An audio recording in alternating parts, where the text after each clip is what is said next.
Hello friends, welcome to question classes.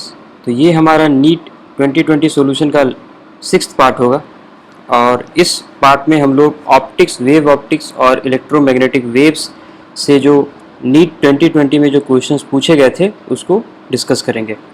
तो इससे पहले जो 5 पार्ट्स में मैंने मोस्ट ऑफ द टॉपिक्स के क्वेश्चंस डिस्कस कर दिए हैं, जिसका लिंक आपको डिस्क्रिप्शन बॉक्स में मिल जाएगा। तो चलिए स्टार्ट करते हैं। So the first question is, a ray is incident at an angle of incidence I on the surface of a small angle prism and emerges normally from the opposite surface. If the refractive index of the material of the prism is mu, then the angle of incidence is nearly equal to. तो कुछ इस तरह का है prism और ये जो angle A है, ठीक है। अब यहाँ से ये रे जो है वो इंसिडेंट होता है जिसका एंगल आई है, ठीक है। और फिर ये क्या है कि ये सीधा का सीधा यहाँ से निकल जाता है। तो हमसे पूछा है कि एंगल ऑफ इंसिडेंस आई का वैल्यू पूछा है, ठीक है। अब देखिए, अब हमें क्या पता है कि R1 plus R2 equal to A, ठीक है। जैसे कि इसके लिए आप ये देख लीजिए कि इसे यहाँ पर होता है, फिर ये यहाँ पर आया, ठीक है, फिर ये ऐसे निकला। ये मेरा R1 हो गया, ये मेरा R2 हो गया। तो आपने ऑप्टिक्स में पढ़ रखा होगा कि R1 प्लस R2 क्या हो जाता है, A हो जाता है। तो यहाँ पर क्या है कि अगर जो रे है वो नॉर्मली इमर्ज कर रहा है अपोजिट सरफेस से, तो इसका मतलब जो इंसिडेंट है, जो एंगल ऑफ इंसिडेंस है उसका वो है 0 डिग्री, ठीक है। तो जब एंगल 0 डिग्री है तो जो R2 इसका मतलब हो जाएगा, वो हो जाएगा 0। यहाँ से R1 क्या हो गया, A। तो यहाँ ये मेरा हो गया R1। अब सिंपल हम लोग जो स्नेल्स लॉ होता है उसको यूज़ करेंगे। μ1 sin I equal to μ2 sin R, ठीक है। यहाँ से μ1 तो मेरा 1 है, तो sin I क्या आ जाएगा, μ और sin A, ठीक है। अब चूंकि देखिए यहाँ पर क्या दिया हुआ है कि जो A है वो, ये जो प्रिज्म है वो स्मॉल एंगल प्रिज्म है। तो स्मॉल एंगल के केस में हम लोग थीटा को साइन थीटा लिख सकते हैं या फिर साइन थीटा को थीटा लिख सकते हैं। तो साइन A को हम A लिख देंगे और साइन I को हम I लिख देंगे। तो यहाँ से हमारा जो I हो जाएगा वो हो जाएगा म्यू इंटू A। तो हमारा जो ऑप्शन हो जाएगा ऑप्शन नंबर 3।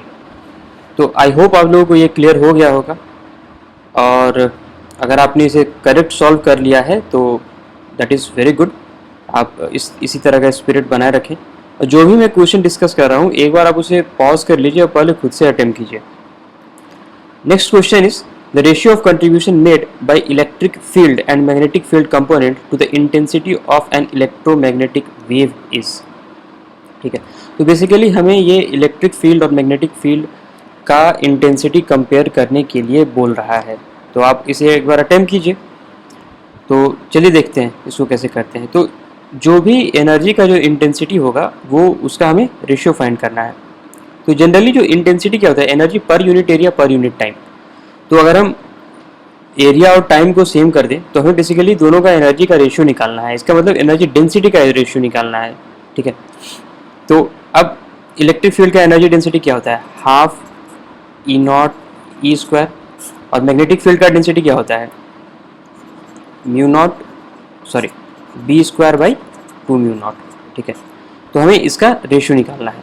तो यहाँ से 2 कैंसिल हो जाएगा। अगर आप इसको सॉल्व करते हैं तो μ0 E0 E square by B square हो जाएगा, ठीक है। तो आपने पढ़ा होगा कि C क्या होता है, E0 बाई B0 होता है।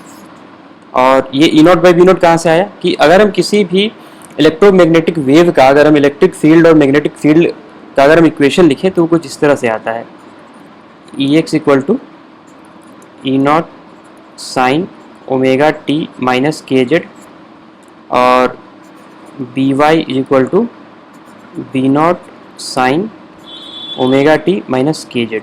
अब देखिए इसका क्या मतलब है, ये Ex है, इसका मतलब इलेक्ट्रिक फील्ड जो है वो x डायरेक्शन में ट्रेवल कर रहा है। By है, इसका मतलब जो मैग्नेटिक फील्ड है वो y डायरेक्शन में ट्रेवल कर रहा है। और जो लाइट का जो डायरेक्शन होता है जो लाइट वेव का जो डायरेक्शन होगा वो किसके थ्रू दिया जाएगा, electric field cross magnetic field, मतलब ई क्रॉस बी।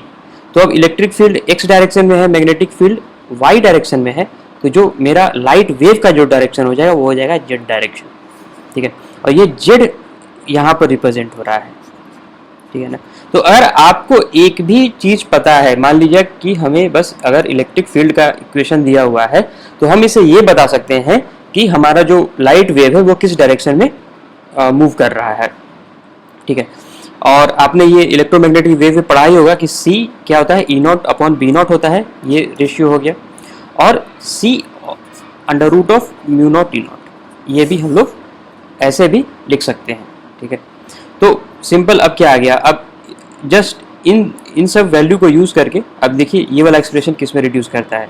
तो म्यू नॉट ई नॉट क्या हो गया, 1 अपॉन सी स्क्वायर, और ई नॉट बाई बी नॉट क्या है, सी स्क्वायर है, तो ये क्या आ गया 1, ठीक है। तो दोनों का जो रेशियो आ गया वो आ गया हमारा 1:1, ठीक है। तो इससे आप ये कंक्लूड कर सकते हैं कि एक लाइट वेव में जो भी इलेक्ट्रिक फील्ड और मैग्नेटिक फील्ड का जो कंपोनेंट होता है वो इक्वल होता है, ठीक है। तो आई होप आप लोगों को ये क्वेश्चन क्लियर हो गया होगा। चलिए आगे चलते हैं। हमारा जो नेक्स्ट क्वेश्चन है, the Brewster's angle I B for an interface should be. तो बेसिकली हमें रेंज फाइंड करना है आई बी का। तो देखिए इसका एक तो सिंपल फार्मूला है कि जो tan आई बी होता है वो होता है n2 upon n1, where n1 is the refractive index of rare medium और n2 is the refractive index of denser medium, ठीक है। तो अब देखिए ये तो जस्ट एक फार्मूला है और इसका डेरिवेशन हम अभी देखेंगे कि आखिर ये कैसे आता है। तो सिंपल सा बात है कि देखिए यहाँ पर n2 will be greater than n1 होगा, तो tan I B is greater than 1। तो अब देखिए अगर आप tan थीटा का अगर आप देखें रेंज, तो tan 45 क्या होता है, ये होता है 1। तो अगर tan आई बी अगर 1 से ज़्यादा है तो इसका मतलब जो आई बी है वो 45 डिग्री से ज़्यादा होगा, ठीक है। तो इस केस में क्या हो जाएगा कि ये दोनों ऑप्शन कैंसिल हो गए, अब बचा 3 और 4। तो हमें बेसिकली ये आई बी अगर 90 डिग्री होता है तो tan 90 डिग्री क्या होता है, इन्फिनिटी होता है। तो क्या होगा कि ये इन्फिनिटी के बराबर तो होगा ही नहीं। अगर इन्फिनिटी के बराबर अगर होना होगा तो या तो n2 मेरा इन्फिनिटी हो जाए या फिर n1 मेरा 0 हो जाए, ये दोनों केसेस पॉसिबल नहीं है, तो ये ऑप्शन कैंसिल हो गया। तो हमारा बचा ऑप्शन नंबर 3। तो बेसिकली ये जो n2 बाई n1 जो क्वांटिटी है ये 1 से बड़ा होगा और इन्फिनिटी से छोटा होगा।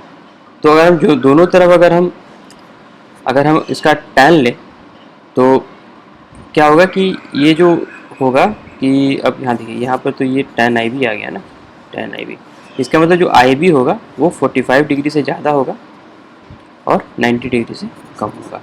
तो ये this is more of a maths question rather than a physics question.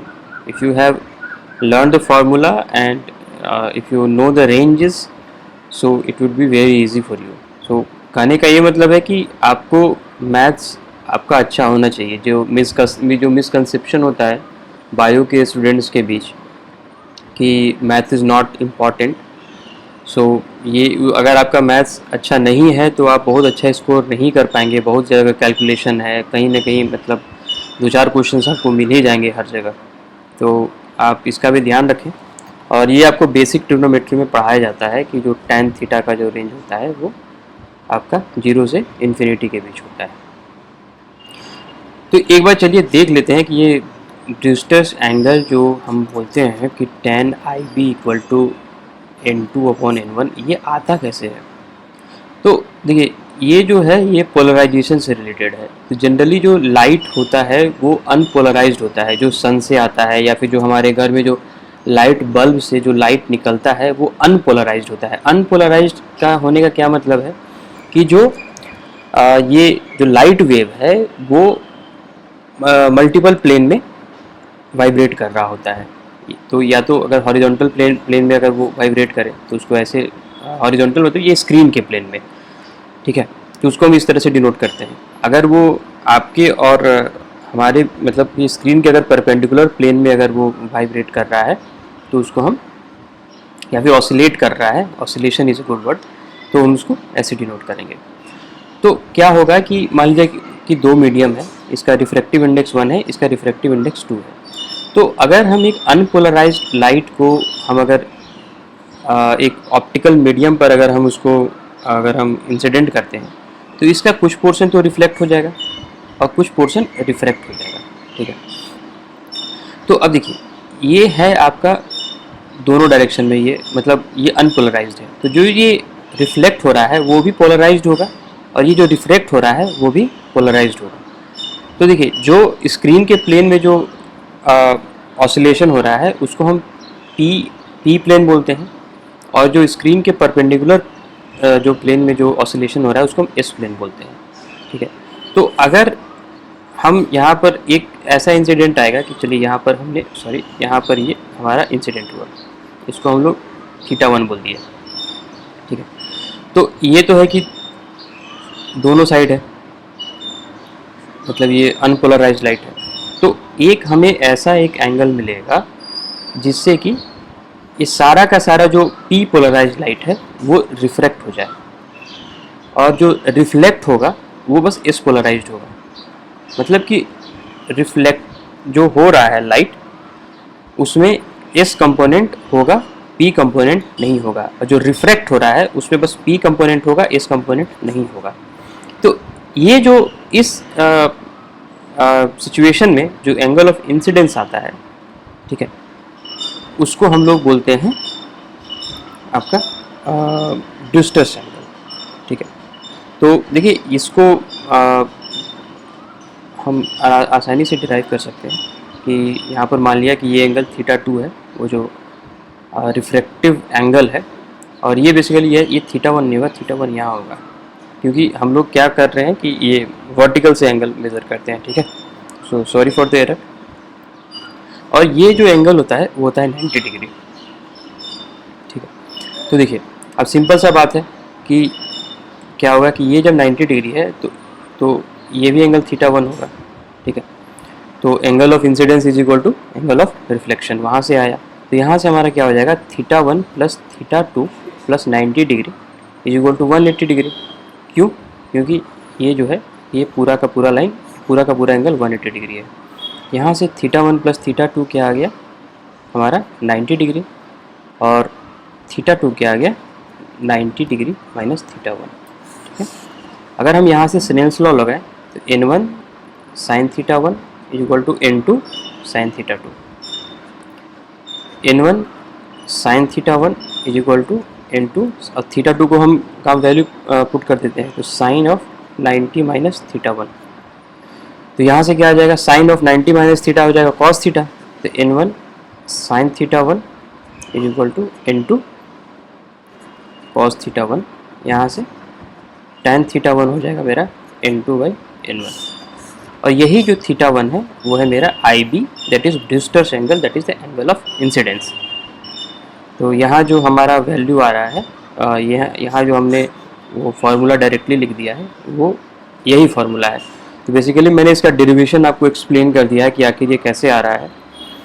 तो ये बेसिकली थ्योरेटिकल क्वेश्चन है, मोस्ट ऑफ द क्लासेस में कोचिंग्स में मे भी पढ़ाया जाता होगा, अगर नहीं पढ़ाया जाता है तो आप इसका ध्यान रखें कि आप थोड़ा सा थॉरो स्टडी करें। मैं ये सजेस्ट करूँगा कि एक बार एटलीस्ट आप डेरिवेशन देख लें, तो उससे क्या होता है कि चीज़ें आपको समझ में आती हैं, कभी भी क्वेश्चन ट्विस्ट कर सकता है तो आप आसानी से अप्रोच कर सकते हैं। आपको याद करने की बिल्कुल भी ज़रूरत नहीं है, लेकिन आप जस्ट एक फॉर मतलब बैक ऑफ द माइंड हो कि हाँ एक ऐसा कुछ होता है, ठीक है। बाकी तो आपको फिर फार्मूला इस तरह का जो ऑप्टिक्स में generally formulas are very important, you have to learn, otherwise it will take very much time to derive the formula and solve the questions. So next question is, light with an average flux of 20 watt per centimeter square fall on a non-reflecting surface at a normal incidence having surface area of 20 centimeter square. The energy received by the surface during the time span of 1 minute is, ठीक है। अब देखिए flux है, flux का क्या मतलब है कि energy per unit area per unit time, ठीक है। तो ये बोल रहा है कि नॉन रिफ्लेक्टिंग सरफेस है, मतलब कि कोई लाइट ऐसा नहीं है कि ऐसा रिफ्लेक्ट हो रहा है, ठीक है, पूरा का पूरा एब्जॉर्ब हो रहा है, ऐसे आ रहा है। और जो इंसिडेंट हो रहा है उसका जो रेट है वो है 20 वाट पर सेंटीमीटर स्क्वायर। तो आपको ये निकालना है कि एनर्जी जो सरफेस है वो 1 मिनट में कितना एनर्जी रिसीव कर रहा है, और उसका जो सरफेस एरिया है वो है 20 सेंटीमीटर स्क्वायर का, ठीक है। तो 1 सेकेंड में ये जो सरफेस है वो कितना एनर्जी रिसीव करेगा, 20 वाट पर centimetre square into its surface area in centimetre square. तो कहाँ से आ गया, 400 वाट आ गया, ठीक है। तो ये 1 सेकेंड में कर रहा है, 1 मिनट में कितना करेगा, 60, दैट इज 24 इंटू 10⁻³ जूल, ठीक है। तो ये बहुत ही सिंपल क्वेश्चन था। तो देखिए मतलब नीट में क्या है कि 45 क्वेश्चंस होते हैं, तो आप सबसे पहले शॉर्टलिस्ट कर लें कि कौन सा क्वेश्चन आपको नहीं करना है, एक बार ग्लांस कर लें पेपर को, तो इससे आसानी हो जाएगा कि चलिए 3 हुए 4 हुए, या फिर करना है या फिर मतलब लेट से करना है, तो आप उसको हटा दीजिएगा। तो आपका फिर जो आसान जो क्वेश्चंस हैं आप उसको अटेम्प्ट कीजिए, अगर वो कम टाइम में हो जाता है तो आपका कॉन्फिडेंस बढ़ेगा, तो इससे आप हार्ड जो क्वेश्चन है उसको भी अप्रोच कर सकते हैं, ठीक है। इससे मतलब आपका ऐसा नहीं होगा कि अरे वो तो आता था लेकिन मैंने किया नहीं, ऐसा सिचुएशन क्रिएट नहीं होगा। Next question is assume that light of wavelength 600 nanometer is coming from a star, ठीक है। The limit of resolution of telescope whose objective has a diameter of 2 meter is, तो इस ये तो सिंपल फार्मूला बेस्ड क्वेश्चन है, इसका simple answer होगा 1.22 lambda by a, ठीक है, where a is the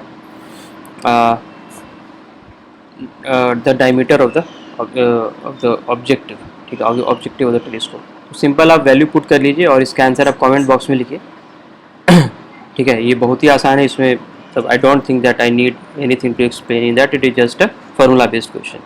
so moving to next, in a Young's double slit experiment, if the separation between the coherent source is halved and the distance between the screen from the coherent source is doubled, the fringe width becomes, ठीक है, ठीक है। ये आपका setup होता है Young's double slit experiment का। ये जो मेरा ये क्या है, ये है आपका डिस्टेंस बिटवीन कोहेरेंट सोर्स, जिसको हम लोग डिनोट करते हैं स्मॉल डी से। ये है मेरा जो स्क्रीन और कोहेरेंट सोर्स के बीच का डिस्टेंस, ठीक है। और हमें ये पता है कि जो फ्रिंज विड्थ का जो फॉर्मूला होता है beta equal to lambda D upon D, ये होता है, ठीक है। तो अब क्या बोल रहा है कि सेपरेशन बिटवीन, अब हम d को क्या कर रहे हैं, d/2 कर रहे हैं, ठीक है, और जो d को जो है वो हम 2d कर दे रहे हैं।